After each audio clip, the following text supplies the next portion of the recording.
Transatlantic Group to the United States. Hope you're enjoying your visit over here. So my name is Jim Lanch. I'm from the great state of Rhode Island, the smallest state of the country, but an important one. And I've been in Congress now for 12 years. So I'm in my sixth term, running for term number 7. Hope to be successful. I serve. I'm the senior member of the House Armed Services Committee, as well as the House Intelligence Committee, where I'm privileged to serve with Sue Meyer. We are obviously facing no shortage of challenging issues at this time in the global community.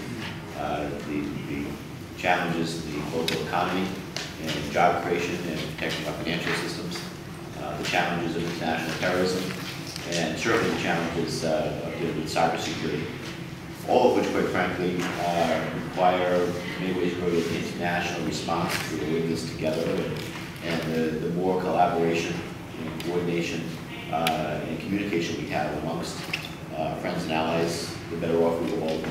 So we welcome your input and your involvement, your contributions on helping us to develop solutions to these challenging issues.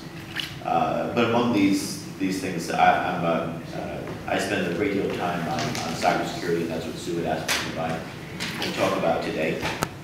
I've been at this for several years now, as Sue pointed out, Congress to take on the challenge of dealing with cybersecurity. We all know how important the internet is, how it's changed the world in so many ways.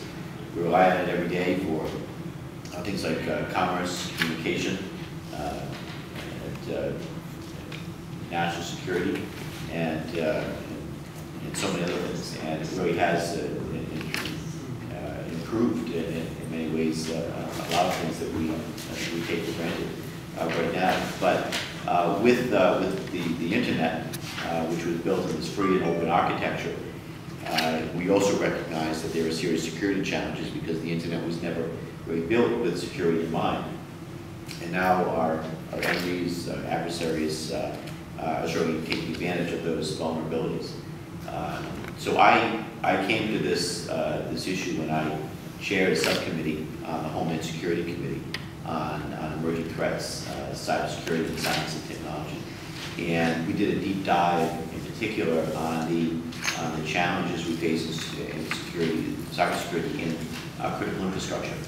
Among those, in particular, the electric grid. And we face the challenge of we want to make sure the internet is secure, but where the most damage can be done is in critical infrastructure, which is owned and operated by the private sector, which the government doesn't per se control. So doing a deep dive there and seeing the vulnerabilities we have there, we tried to raise the standard, if you will, of cybersecurity among critical infrastructure. And after, at the same time that I was chairing the subcommittee on Homeland Security, I was also asked to be one of 4 co-chairs of what's called the CSIS Commission on Cybersecurity for the 44th Presidency. And that was put on, it was a think tank. The Center for Strategic and International Studies was the nonprofit think tank that put this on. And we had cybersecurity experts from both across the country, both in and out of government, and to do a deep dive on what a blueprint for how best to do cybersecurity, what that blueprint would look like. And subsequently, the report that was produced, the CSIS Commission, Cybersecurity for the 44th Presidency, was the document that was given to President Obama upon him coming into office that showed a blueprint of how we need to better secure the country in cyberspace. And it became a real foundation for the administration and how they developed their own cybersecurity policy. There are, and I'll just wind up with this, and I'd love to take some questions.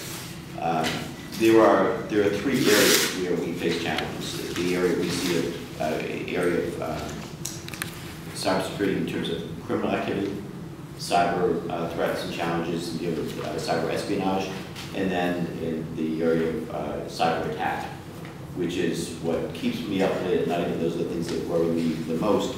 We're seeing most of our activity right now in the area of cyber crime and also cyber espionage.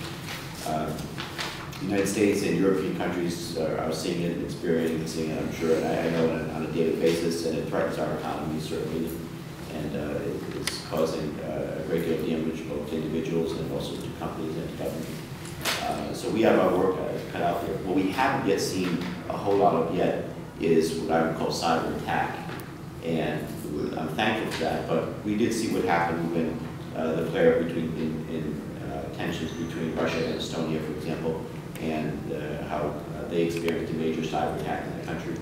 And we see pretty frequently now there are attempts to hack into, for example, critical infrastructure and cause damage there.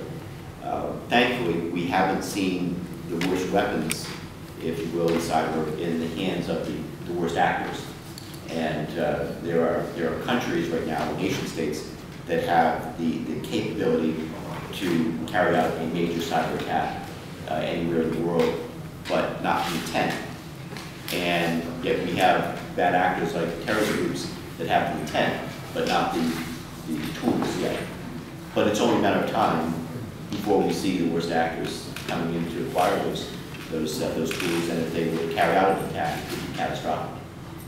So the last thing I'll mention here, and the challenge is how we're organized here in the United States, and how we are defending ourselves and protecting ourselves in cyberspace. We have both the .mil that protects that deals with our military networks. We have .gov, which is the rest of the non-military networks here in the United States government, and then you have .com, which again, that's the private sector and owned and operated by the private sector. Government doesn't control or protect it. In terms of defending our .mil networks, we are doing a relatively good job there, protecting our classified military networks, and the NSA and Cyber Command are responsible for protecting the .mil network. .gov, Department of Homeland Security, primarily has responsibility for protecting the .gov, and they're doing a so-so job. Has to be better.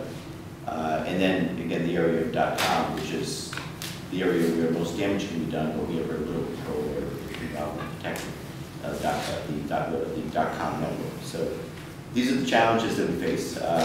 We're moving in the direction of getting better organized and being able to better protect the United States in cyberspace, but we have a lot of work to do. We have not yet passed any significant legislation that would take us to that next level of ensuring better cybersecurity.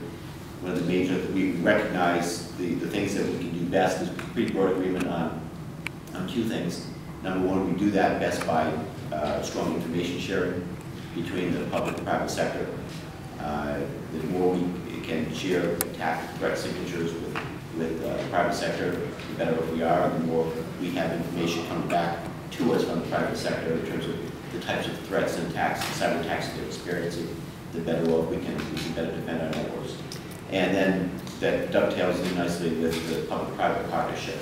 There has to be a strong public-private partnership if we expect to effectively protect ourselves in cyberspace. And that goes, by the way, international cooperation and collaboration. And then the last thing I'll mention, and then we'll go to other questions, is the area where we don't have agreement, but where we need to have agreement, is on the area of regulation. We need to have, I believe, some at least minimal standards set in how the private sector protects itself. There is unfortunately not agreement there as to if we should have regulation or to what degree there should be regulation. So that's the major holdup, frankly, as to why we haven't passed major cybersecurity legislation through Congress. But I'm hopeful that sooner rather than later we will resolve that issue, because the time is ticking, the clock is ticking, and time is marching on. And I think it's only a matter of time, quite frankly, before somewhere in the world, maybe right here in the United States, that we are recipients of a major cyber attack that could very well, for example, shut down the whole area of the nation's electric grid. And we could imagine how damaging that would be both to our economy, but also potentially lead to loss of life, particularly if that would happen in dead winter. So challenges that we face, but again, I think we're all stronger if we're in this together and collaborating and working hard at solving this problem. So thank you for the opportunity.